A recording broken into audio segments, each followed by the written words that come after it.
ஒரு பிரசிடண்ட்டுக்கு தெரியாம, ஊர் மக்களுக்கு என்னென்ன தெரியாம, சட்டமன்ற உறுப்பினருக்கு தெரியாம, விவசாயிகளுக்கு என்ன ஏதுன்னு தெரியப்படுத்தினாங்க. உண்மை சொல்லுங்க, இதுக்கு என்ன ஏதுன்னு யாருக்கா தெரியப்படுத்தினாங்களா?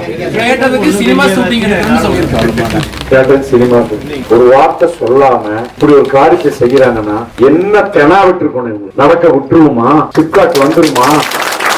ராணுவத்தை கொண்டு வந்து வச்சா கூட சத்தியமா நடத்த விடமாட்டோம். நீங்க சொல்வதை நியாயப்படுத்த வேண்டாமா? இந்த பகுதி மக்களுக்கெல்லாம் எடுத்து சொல்லி அவங்களுக்கு இதனுடைய நன்மை தீமைகளை புரியப்படுத்தணுமா வேண்டாமா? இதனை சுல்தான் ராஜ்யமா? யதார்த்தமா மக்களுக்கு தெரியப்படுத்தி செய்யலைன்னா இதுல கள்ளத்தனம் இருக்கா இல்லையா? சொல்லுவேன். இது வந்தால் சுகாதார கெடுதல், கேன்சர் வருது, இதெல்லாம் அப்புறம் ஒதுக்கி வச்சிருங்க. முதல்ல நீங்க ஊர் இல்லாத அனாதையா இருவீங்க. ஜாக்கிரதையா இருங்க. இவங்க தூங்குறவனுடைய தொடையில கயிறு திரிக்கிறாங்க. இந்த நாட்டில இருந்து யார் இங்க தொழில் தொடங்க வர்றாங்களோ, யாருக்காக அளக்குறாங்களோ, சிப்காட்டுக்காக அளக்குறாங்களா, வேற ஏதாவது பெரிய தொழிலர்களுக்கு 1000 ஏக்கர் 1500 ஏக்கர் தருவதற்காக அளக்குறாங்களா? இந்த தொழிலை செய்தால் பயனடையக்கூடியவங்க யாரு? இந்த மக்களுடைய வாழ்வாதாரத்துக்கு என்ன உத்தரவாதம்? எதுவுமே தெரியப்படுத்தப்படவில்லை.